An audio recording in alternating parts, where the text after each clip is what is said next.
मेरे प्रिय विद्यार्थियों, आप सबका स्वागत है कॉमर्स एंड लॉ क्लासेस में, जो आपको प्रोवाइड करवाता है NTA, UGC NET and JRF 2020 से संबंधित मोस्ट एमसीक्यूज क्वेश्चन। ये क्वेश्चन आपके लिए DSSB, PGT commerce, KVS, NVS, RPSC first grade and the college lecturer के लिए बहुत ही उपयोगी सिद्ध होंगे। हम आगे बात करते हैं।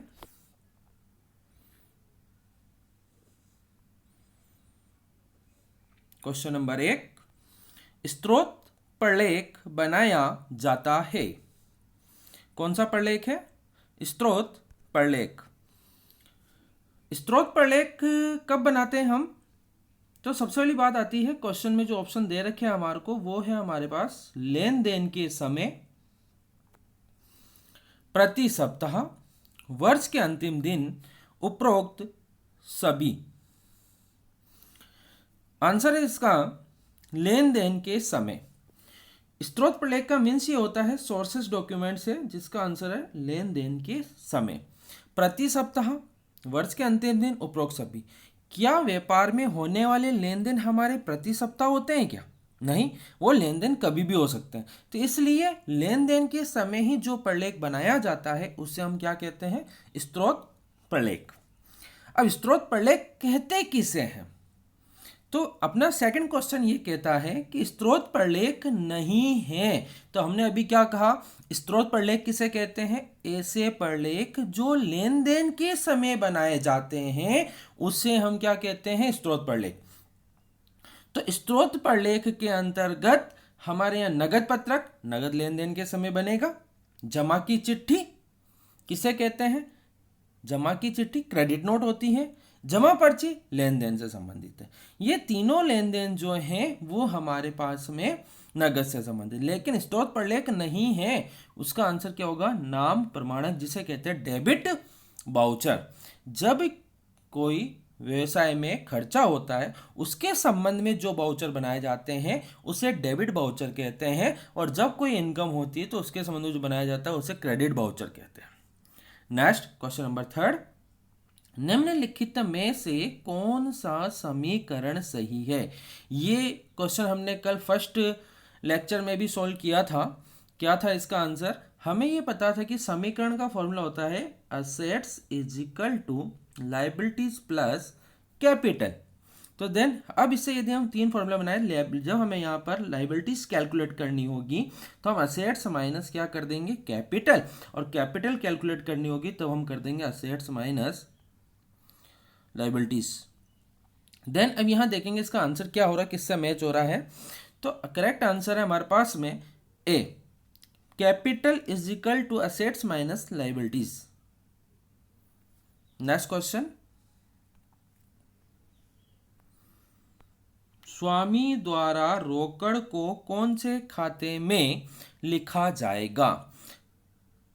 आंसर पहली बात, यदि रोकड़ को कौन से खाते में लिखा है तो आहरण करने पर एंट्री क्या होती है? ड्रॉइंग। आहरण पर एंट्री क्या होती है? ड्रॉइंग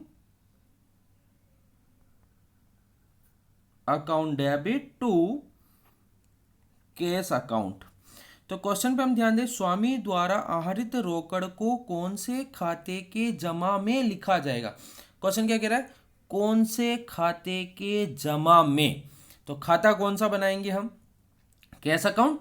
और कैश अकाउंट के क्रेडिट साइड में क्या लिखेंगे? Bye drawing. तो आंसर क्या होगा? रोकड़ खाते में। नेक्स्ट, रोज नामचे में प्रविष्टि करते समय, रोज नामचे में प्रविष्टि करते समय नाम किए जाने वाले खाते को पहले लिखा जाता है, जमा किए जाने वाले खाते को पहले लिखा जाता है, या किसी भी क्रम में लिखा जा सकता है, उपरोक्त में से कोई नहीं। तो हमें ये पता है कि हम जब भी एंट्री करते हैं तो डेबिट पहले आता है, तो देन आंसर होगा इसका नाम किए जाने वाले खाते को पहले लिखा जाता है। नेक्स्ट, दान में माल देते समय कौन सा खाता जमा किया जाएगा? हमें यह देखना है कि पहले कौन से 2 अकाउंट इफेक्ट हो रहे हैं। तो पहला अकाउंट हो रहा है हमारे पास में दान, और सेकंड हो रहा है हमारे पास में माल, जिसका संबंध किस खाते से होता है? क्रय खाते से। तो एंट्री होती है चैरिटी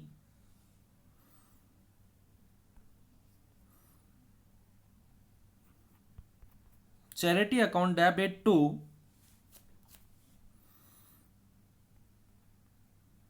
परचेज अकाउंट। एंड यहां जमा क्या हुआ? परचेज, तो आंसर क्या होगा? क्रय खाता। मिश्रित प्रविष्टि में कई पृष्ठों को सम्मिलित किया जाता है। जमा और नाम की रकम बराबर होती है। विवरण नहीं लिखा जाता है। खतौनी आवश्यक नहीं होती है। तो आंसर यह है कि मिश्रित प्रविष्टि करें आप, तब भी हमारे डेबिट और क्रेडिट का योग बराबर होगा। तो हमारे पास में आंसर क्या होगा इसका? जमा और नाम की रकम बराबर होती है। नेक्स्ट क्वेश्चन, व्यवसाय में लेन देन लिखे जाते हैं। अभी हमने बात करी थी व्यवसाय के जो लेन देन होते हैं वो कैसे होते हैं? कालक्रम के अनुसार, सप्ताह के अंत में, महीने के अंत में, वर्ष के अंत में। क्या किसी व्यवसाय में लेन देन की कोई अवधि फिक्स होती है क्या? नहीं। तो लेन देन जो किए जाते हैं वो कालक्रम के अनुसार किए जाते हैं। इसका करेक्ट आंसर होगा कालक्रम के अनुसार। नेक्स्ट क्वेश्चन, निम्न में से व्यक्तिगत खाता नहीं है।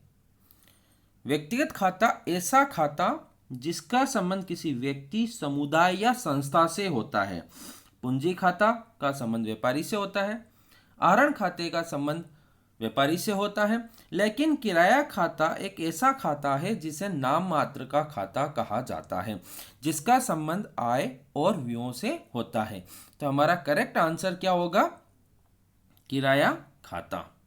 नेक्स्ट, निम्न में से कौन संपत्ति खाता है? संपत्ति खाता किसे कहते हैं? सबसे पहले संपत्ति किसे कहते हैं? ऐसी जो व्यापार के चलाने में सहायक है उससे हम संपत्ति कहते हैं, और जिनका उपयोग 1 वर्ष से अधिक कई वर्षों तक किया जा सकता है। तो व्यापार में किए जाने वाले विनियोग, हवाई जहाज और साइकिल, ये सभी क्या है हमारे लिए? संपत्ति। तो हम ये कह सकते हैं कि संपत्ति खाता क्या है? ये सभी। रोज नामचे में कॉलम होते हैं। कितने कॉलम होते हैं? 4, 5, 6, 8। तो रोज नामचे के कॉलम होते हैं 5।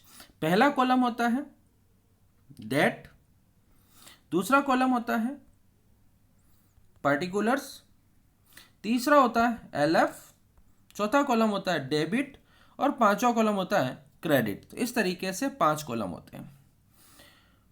नेक्स्ट क्वेश्चन, पूंजी खाता है व्यक्तिगत खाता, वास्तविक खाता, नाम मात्र खाता, इनमें से कोई नहीं। तो हमने अभी थोड़ी देर पहले डिस्कस किया था क्वेश्चन नंबर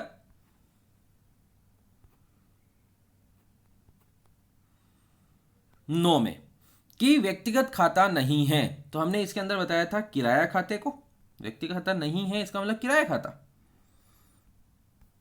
तो अब हम बात करेंगे, यदि ये व्यक्तिगत खाता किराया खाता नहीं है तो देन हमारे यहां पर व्यक्तिगत खाते में किसको शामिल किया गया? पूंजी आहरण दोनों को। तो हम ये कहेंगे कि पूंजी खाता कौन सा खाता है?